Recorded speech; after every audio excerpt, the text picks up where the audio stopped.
Right YSR జయంతి వేడుకలపై ఏపీలో political రచ్చ నడుస్తోంది. వైఎస్ఆర్ జయంతి వేడుకలపై ఇటు కాంగ్రెస్ అటు వైసీపీ మధ్య పోటీ నెలకొంది.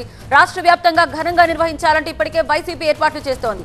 జిల్లాల వారీగా నేతలు సమావేశమై జయంతి వేడుకలపై ఫోకస్ పెడుతున్నారు. మరోవైపు ఏపీ కాంగ్రెస్ చీఫ్ శర్మిల సైతం తగ్గేదలే అంటున్నారు. రాష్ట్రంలో వైఎస్ఆర్ జయంతి వేడుకలకు రావాలంటూ ఇప్పటికే ప్రముఖులకు ఆహ్వానం పంపారు.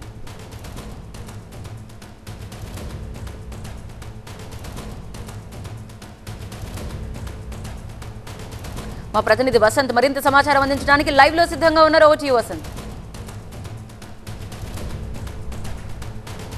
సో రాష్ట్రంలో వైఎస్ఆర్ పేటెంట్ కోసం ఇటు కాంగ్రెస్ వైఎస్ఆర్ కాంగ్రెస్ పార్టీల మధ్య పోటాపోటీ నెలకొంది. ఒకవైపు దివంగత నేత మాజీ ముఖ్యమంత్రి వైఎస్ రాజశేఖర రెడ్డికి సంబంధించిన 75వ జయంతి వేడుకలను భారీగా నిర్వహించాలని ఇటు వైఎస్ షర్మిల నేతృత్వంలో కాంగ్రెస్ పార్టీ పెద్ద ఎత్తున ఏర్పాట్లు చేస్తోంది. మంగళగిరి సీకే కన్వెన్షన్ సెంటర్ వేదికగా ఈ కార్యక్రమం నిర్వహించబోతోంది. అందులో భాగంగా ఇప్పటికే ఏపీసీసీ అధ్యక్షురాలుగా ఉన్నటువంటి వైఎస్ షర్మిల దేశవ్యాప్తంగా వైఎస్ రాజశేఖర రెడ్డికి సన్నిహితులుగా ఉన్నటువంటి వారితో పాటుగా మాజీ మంత్రులు, మాజీ ఎంపీలు, మాజీ ఎమ్మెల్యేలతో పాటు ఆయనకు సంబంధించిన కుటుంబ సభ్యుల్ని, అలాగే దేశవ్యాప్తంగా వైఎస్ రాజశేఖర రెడ్డికి సుపరిచితమైనటువంటి లీడర్లతో పాటుగా ఏఐసీసీ అగ్రనేతలు సైతం ఈ కార్యక్రమానికి ఆహ్వానించింది. ప్రధానంగా వైఎస్ఆర్ పేటెంట్ను తనకే తన వారసురాలుగా ప్రకటించుకునేలాగా ఈ కార్యక్రమాన్ని పెద్ద ఎత్తున చేపట్టి తన రాజకీయ భవిష్యత్తును నిర్దేశించుకునే ప్రయత్నం చేస్తున్నట్టుగా ఈ ఏదైతే 75వ జయంతి వేడుకలు ఉన్నాయో వీటిని తనకు అనుకూలంగా మార్చుకొని వైఎస్ షర్మిల చేస్తున్నట్టుగా మనకి చాలా క్లియర్గా అయితే అర్థమవుతుంది. మరోవైపు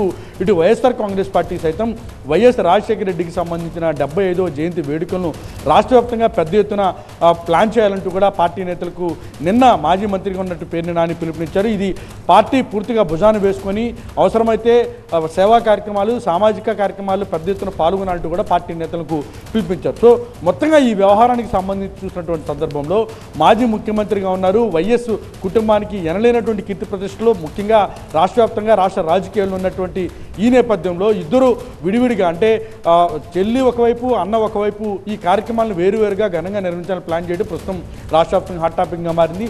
ముఖ్యంగా వైఎస్ఆర్ అనేటువంటి బ్రాండ్ నేమ్ పేటెంట్ తనకంటే తనకు అనేలాగా ఈ కార్యక్రమాన్ని నిర్వహించడానికి అయితే ఏర్పాట్లు చేస్తూ ఉన్నారు. అయితే అసలు ఈ యొక్క ఏదైతే ఈ వైఎస్ఆర్ జయంతి వేడుకలు నిర్వహించడం ద్వారా ఎవరికి వారు పైచేయి సాధించాలనే ఒక ప్రయత్నం చేస్తుండగా మనకి చాలా క్లియర్గా అర్థమవుతోంది.